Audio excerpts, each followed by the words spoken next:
दिन के लिए राज नहीं लिया था।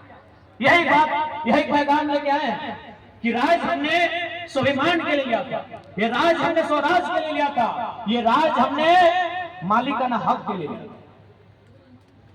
आज इस कोयले के वर्चस्व में चाहे झरिया रहे या पूरा कोयलांचल रहे, आज सबसे पहले लोग इतिहासकार कहते हैं कि झारखंड के भूभाग में अगर कहीं जमीन के नीचे आग लगी थी तो वो झरिया थी, लेकिन वो जो आग लगी थी कई साल पहले, वो आग आज भी बुझाई। अल्पसंख्यक समाज से विशेष अपील करूंगा, मौलवी साहब आपसे,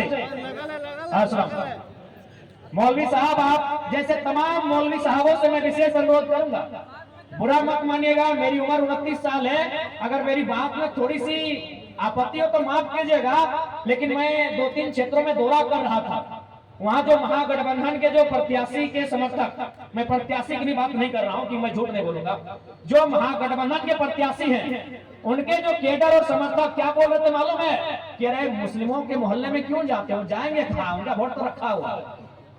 ये धारणा है आपके लिए, ऐसा सोचना हक हम रखते हैं, बस यही बताने जरा महत्व है। इस राज्य में मालिकाना हक रखते हैं, लेकिन आज हमने अपने आप को इस राज्य में मजदूर मान लिया था। आज हम लाल बाबू जैसे लोगों के चरणों में जाते हैं, कुछ रुपयों की, कुछ नौकरियों की मांग करते हैं, ये राज्य हमारा है। लाल बाबू जैसे शख्स को हमारे पास आना चाहिए था कि आप हमें रख लें, लेकिन आज परिस्थितियां कहां बदल गई कि जिन लोगों ने राज्य को लिया, जिन लोगों ने राज्य को लड़के लिया, आज वे लोग मजदूरी मांग रहे हैं। आप यहीं से आगे पार होकर चले जाएंगे, सिंदरी आता है, वहां भी बहुत सारे ऐसे नामचीन लोग आते हैं, हमारे लोग उनके पास नौकरियां मांगने जाते हैं। तो हमने इस दिन के लिए राज नहीं लिया था।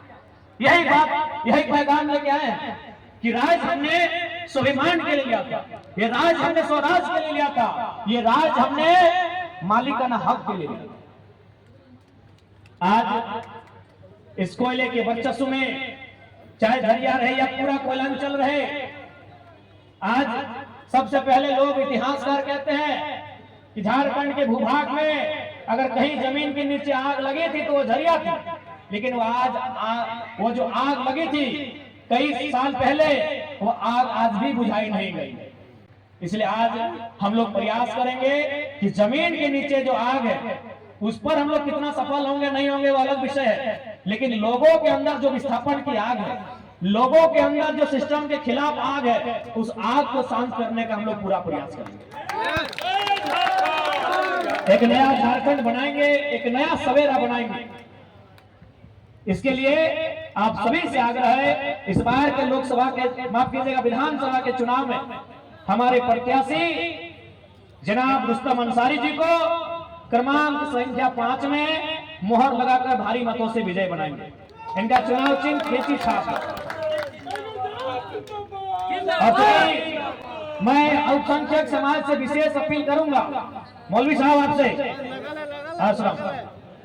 मौलवी साहब आप जैसे तमाम मौलवी साहबों से मैं विशेष अनुरोध करूंगा, बुरा मत मानिएगा, मेरी उम्र 29 साल है, अगर मेरी बात में थोड़ी सी आपत्ति हो तो माफ कीजिएगा, लेकिन मैं 2-3 क्षेत्रों में दौरा कर रहा था, वहां जो महागठबंधन के जो प्रत्याशी के समर्थक, मैं प्रत्याशी की भी बात नहीं कर रहा हूं कि मैं झूठ नहीं बोलूंगा, जो महागठबंधन के प्रत्याशी हैं उनके जो केडर और समर्थक क्या बोल रहे थे मालूम है कि अरे मुस्लिमों के मोहल्ले में क्यों जाते हो, जाएंगे था, उनका वोट तो रखा हुआ। ये धारणा है आपके लिए, ऐसा सोचते हैं आपके लिए। अगर मैं गलत कह रहा तो मुझे माफ कीजिएगा, बहुत कम आयु है और आपने अपना एक जिंदगी का अनुभव है, माफ कीजिएगा, लेकिन यही लोग बोलते हैं, आपको सम्मान की दृष्टि से नहीं देखते हैं, क्योंकि उनका मानना है ये भारतीय जनता पार्टी के डर से हमें वोट करेंगे। इस बार उनको बताइए कि आप वोट डर से नहीं करने जा रहे हैं, आप वोट मुद्दों के लिए करेंगे। इस राज्य में आपकी आबादी गिनती के गणना के हिसाब से 55 लाख के आसपास है और प्रतिशत के हिसाब से 15% है, लेकिन टिकट के हिसाब से पता नहीं कितना है, हमको गिनती नहीं मालूम। और एक नया लड़का जरम मान तो आपके सामने खड़ा है, हमने 6 अल्पसंख्यक समाज से 6 प्रत्याशियों को चुनाव के मैदान में उतारा है। अब ये आपको तय करना है, आपको सम्मान चाहिए या जबरदस्ती में वोट करना। मैं आपको एक छोटी सी कहानी बता रहा हूं। आपको राजस्थान का वो चुनाव याद होगा, इससे 10 साल पहले का चुनाव था। क्योंकि जनरल कैटेगरी को रिजर्वेशन नहीं मिलता था, आज ईडब्ल्यूएस के कॉलम आया है, स्पेशल जो लोग रिजर्वेशन से छूट गए थे। तो राजस्थान में भारतीय जनता पार्टी की सरकार से जनरल में आने वाले तमाम जो वर्ग हैं वो इतने नाराज थे कि उन्होंने अपनी नाराजगी वोट में दिखाया। आज उनको ईडब्ल्यूएस का कोटा मिला।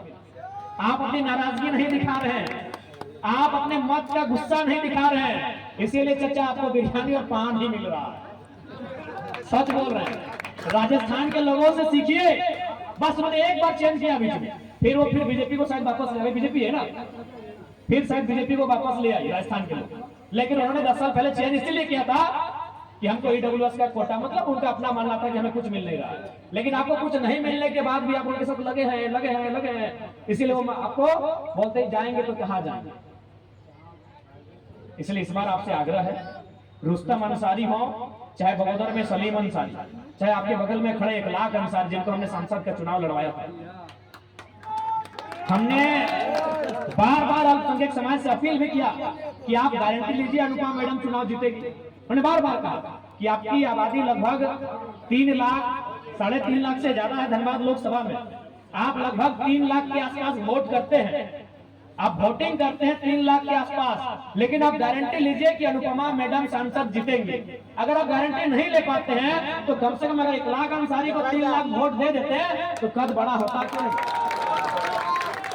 अच्छा एक बात बताएं, जयराम महतो को प्रधानमंत्री मोदी क्यों आज कर रहे हैं? इसलिए नहीं कि अच्छा भाषण देता है, इसलिए कि बंदे ने 1952 से लेकर आज तक चुनाव हुआ है, इंडिपेंडेंट और फर्स्ट बार में कोई 3.5 लाख वोट नहीं लाया।